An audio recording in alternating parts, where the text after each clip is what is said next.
আসসালামু আলাইকুম সুপ্রিয় শিক্ষার্থীবৃন্দ, এই যে বোর্ডের যেই প্রশ্নটা এটা এবার 47 বিসিএস প্রিলিমিনারিতে আসছে এবং প্রচুর পরিমাণে বিভিন্ন ভার্সিটিতে আসলে চলে আসে। শর্টের বাইরে থেকে একদম বেসিক কনসেপ্ট আকারে এই প্রশ্নটা কিন্তু অনেক বেশি আসে এবং এটা জাস্ট এক তুড়ি দিয়ে পার্সেন্টের সকল সমস্যা সলভ করা যায় একদম ইজি ওয়েতে।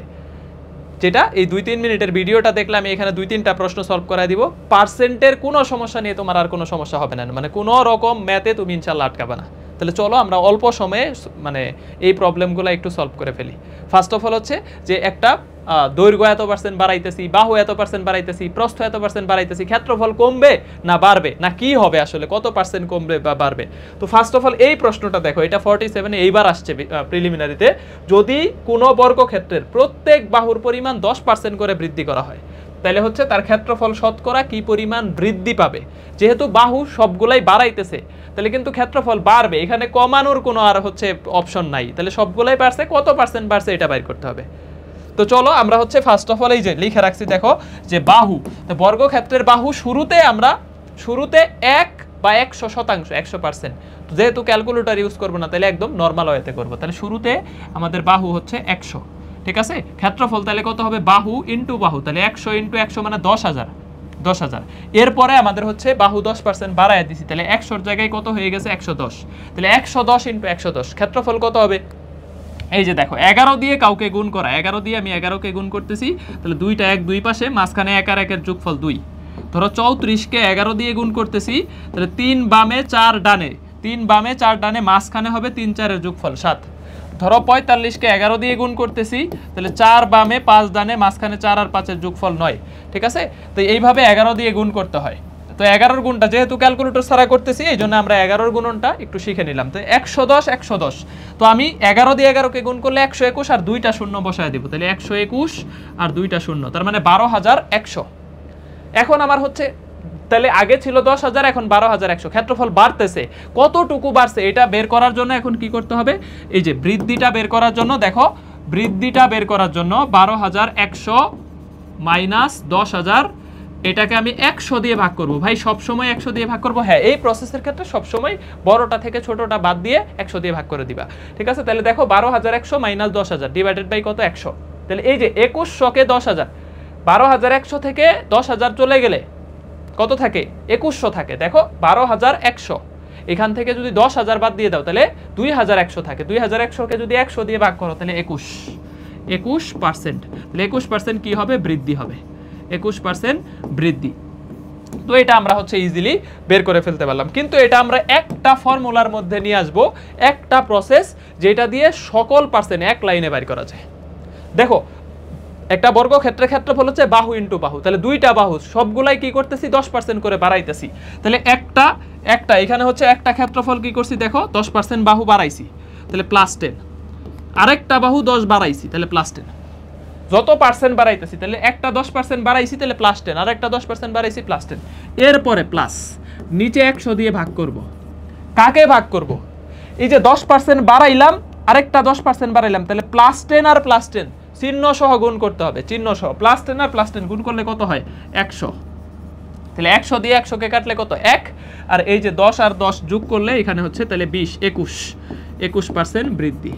দেখো ভাই চমৎকার না, একদম চমৎকার। এই রুলসটা দিয়ে সকল অঙ্ক হয়ে যাবে। হ্যাঁ ভাই যদি এখানে কোনোটা কমাইতো, একটু পরেই দেখাইতেছি কমানোরটা। যদি একটা +10 আর একটা -10 করছে তাহলে একটা প্লাস একটা মাইনাস, ঠিক আছে। এইখানে তাহলে কি হইতো, এখানে -100 হয়ে যাইতো। তাহলে +100 আর +10 ইন্টু -10, +10 ইন্টু দেখো -10 আর +10 যদি আমরা হচ্ছে কি করি, গুণ করি, তাহলে -100 হবে। প্লাসে মাইনাসে -100, তো -100কে 100 দিয়ে কাটলে কি হইতো, -1। আর এই +10 -10 কাটা 0, তাহলে 1% -1% হইতো। মাইনাস মানে হ্রাস, আর 1% মানে হচ্ছে কি হয়েছে, ওই 1% হ্রাস পাইছে। আর এখানে ধনাত্মক আসছে, তার মানে 21% কি হয়েছে, বৃদ্ধি পাইছে। চিহ্ন ধনাত্মক হয়েছে মানে এখানে 21% বৃদ্ধি পাইছে। এইটাও ইজি, বাট এইটা দেখো আর 2-1টা প্র্যাকটিস করলে এইটাও একদম ইজি লাগবে এবং এটা ডিরেক্টলি করতে পারবা। দেখো তাহলে এই যে একটা আয়তক্ষেত্রের দৈর্ঘ্য 20% কি করছো, বাড়াইছো, এবং ক্ষেত্রফল তাহলে দৈর্ঘ্য 20% বাড়াইছো, প্রস্থ 20% বাড়াইছো, ক্ষেত্রফল কি হবে। তাহলে ফার্স্ট অফ অল দেখো আমরা ওই রুলসটা অ্যাপ্লাই করি যে দৈর্ঘ্য, তারপরে হচ্ছে প্রস্থ, তারপরে হচ্ছে আমাদের ক্ষেত্রফল, ঠিক আছে। দৈর্ঘ্য, প্রস্থ, ক্ষেত্রফল। এখন কথা হচ্ছে এখন আমরা একটু দেখব যে হচ্ছে আসলে এটা কত ইজিলিতে সলভ করা যায়। তো দেখো যে একটা আয়তক্ষেত্রের দৈর্ঘ্য এবং প্রস্থ, একটা আয়তক্ষেত্রের দৈর্ঘ্য এবং প্রস্থ 20% বাড়াইছি, তাহলে শুরুতে কত ছিল? শুরুতে ছিল 100, শুরুতে ছিল 100, দৈর্ঘ্য 100 ছিল, প্রস্থ 100 ছিল, তাহলে ক্ষেত্রফল কত ছিল? 10,000। ভাই 100 কই পেল? শুরুতে 1 বা 100%, তো শুরুতে 100 ছিল, দৈর্ঘ্য 100, প্রস্থ 100, ক্ষেত্রফল কত? তাহলে আয়তক্ষেত্রের ক্ষেত্রফল দৈর্ঘ্য ইনটু প্রস্থ 10,000। তাহলে এখন হচ্ছে আমাদের 20% করে বাড়াইতেছি, তাহলে দৈর্ঘ্য 120, প্রস্থ 120, তাহলে 12 ইনটু 12 144, আর দুইটা শূন্য, 144 ইনটু দুইটা শূন্য, তার মানে 14,400। সুতরাং এখন তাহলে বৃদ্ধি কত পাবে? দেখো 14,400 মাইনাস 10,000 ডিভাইডেড বাই 100, তাহলে দেখো আমাদের হচ্ছে 4,400কে 100 দিয়ে ভাগ করলে 44%, তাহলে 44% কি হচ্ছে বলো? বৃদ্ধি হচ্ছে, 44% বৃদ্ধি। এটা আমরা হচ্ছে ইজিলি বাইর করতে পারি, এটা আমরা হচ্ছে ইজিলি বাইর করতে পারি। দেখো এটা আমরা ইজিলি বাইর করতে পারি, হ্যাঁ, এটা ইজিলি আমরা হচ্ছে এখান থেকে বের করে ফেলতে পারি। ওকে, এখন আমরা ওই ফর্মুলাটা একটু দেখব যে ভাই আপনি যেই ফর্মুলাটা শিখাইলেন ওইটা দিয়ে আপনি একটু হচ্ছে সলভ করে দেখায় দেন, যেটা আপনি শিখাইলেন। তাহলে দেখো দৈর্ঘ্য 20% বাড়াইছো, তাহলে +20, প্রস্থও 20% বাড়াইছো, +20, প্লাস নিচে কি বলছি? 100 দিয়ে ভাগ করবা কাকে? এই যে +20 আর +20, তাহলে +400 গুণফল, এদের গুণফল কত? +400। তাহলে দেখো এই যে এখানে +20 40 আর 4 44% বৃদ্ধি, 44% বৃদ্ধি, 44% বৃদ্ধি। দেখো ইজি না? ইজি না? তাহলে তোমরা একটা হোমওয়ার্ক করবা যে 15% দৈর্ঘ্য বাড়াইছি এবং 15% প্রস্থ বাড়াইছি, তাহলে এখানে হচ্ছে ক্ষেত্রফল কত বাড়বে? এটার অ্যান্সার দিবা। 15% দৈর্ঘ্য বাড়াইছি, 15% প্রস্থ বাড়াইছি, তাহলে হচ্ছে ক্ষেত্রফল কত হবে? এটা একটু আমাকে অ্যান্সার করবা। দেখো এটা একটু অ্যান্সার করবা, খেয়াল করো। তাইলে আমরা একটু এটা তোমাদের হচ্ছে হোমওয়ার্ক থাকলো। আরেকটা প্রশ্ন আমরা হচ্ছে আছে, এটা একটু সলভ করব। যে একটা আয়তক্ষেত্রের দৈর্ঘ্য 20% বৃদ্ধি করছি, প্রস্থ 20% হ্রাস করছি, তাহলে ক্ষেত্রফল কত পার্সেন্ট পরিবর্তিত হবে? এইখানে হচ্ছে খেলাটা, হ্যাঁ, এইখানে হচ্ছে আসল খেলাটা। দেখো যে একটা আয়তক্ষেত্রের দৈর্ঘ্য 20% বাড়াইছি, প্রস্থ 20% কমাইছি, তাহলে আমরা ওই নিয়মে দেখো দৈর্ঘ্য 20% বাড়াইলাম, তাহলে +20, হ্যাঁ, দৈর্ঘ্য 20% বাড়াইলাম +20, প্রস্থ 20% কমাইলাম, তাহলে কত? -20। এরপরে সূত্রের প্লাস, নিচে 100 দিয়ে ভাগ, কাকে ভাগ করব? এই যে +20 আর -20 এর গুণফল -400, প্লাসে মাইনাসে কত বলো? -400। তো প্লাসে মাইনাসে দেখো 20 + 20 -20 কাটা শূন্য, আর এখানে হচ্ছে -400কে 100 দিয়ে ভাগ করলে -4%, -4%, ঠিক আছে? তাহলে কতটুকু হচ্ছে? -4% মানে 4% হ্রাস, এটাকে আমি বলবো 4% হ্রাস পাবে, 4% হ্রাস পাবে, ঠিক আছে? তুমি এখন ওই যে ওই নিয়মটা দিয়ে করে দেখো, ওইটা দিয়ে করে দেখো। দেখো দৈর্ঘ্য, প্রস্থ, তারপরে হচ্ছে কি? ক্ষেত্রফল, দৈর্ঘ্য, প্রস্থ, আরেকটা হচ্ছে ক্ষেত্রফল, হ্যাঁ। তুমি এইটা দিয়ে এখন সলভ করে দেখো। এই যে দৈর্ঘ্য আগে ছিল 100, প্রস্থ আগে ছিল 100, ক্ষেত্রফল ছিল কত? 10,000। এখন দৈর্ঘ্য 20% বাড়াইছো, 120 হয়ে গেছে, প্রস্থ 20% কমাইছো, ঠিক আছে?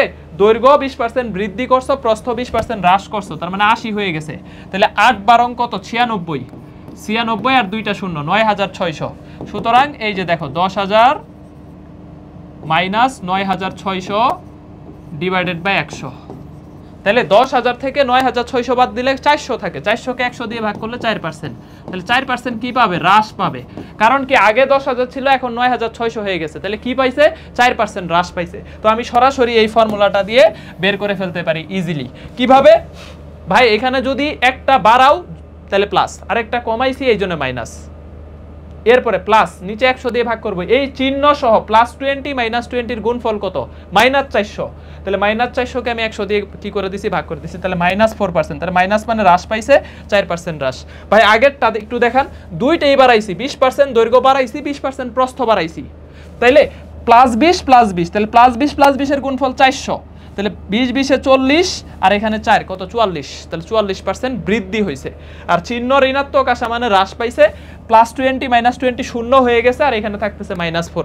তাহলে আমাকে একটা হোমওয়ার্ক দিয়ে দিচ্ছি, আমি তোমাদেরকে একটা হোমওয়ার্ক দিয়ে দিচ্ছি, HW, হ্যাঁ, এটা হচ্ছে এখনই কমেন্টে ভিডিওটা দেখা থাকলে যে 15%, ঠিক আছে, দৈর্ঘ্য আয়তক্ষেত্রের একটা আয়তক্ষেত্রের দৈর্ঘ্য 15% প্লাস, আর হচ্ছে প্রস্থ হচ্ছে কি করছো 15% মাইনাস, তাহলে এরিয়া কি হবে বলো?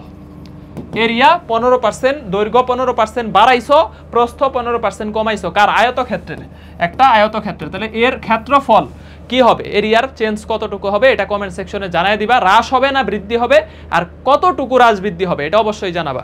তাহলে এই কনসেপ্টটা একদম পানি বাদ করে দিলাম না?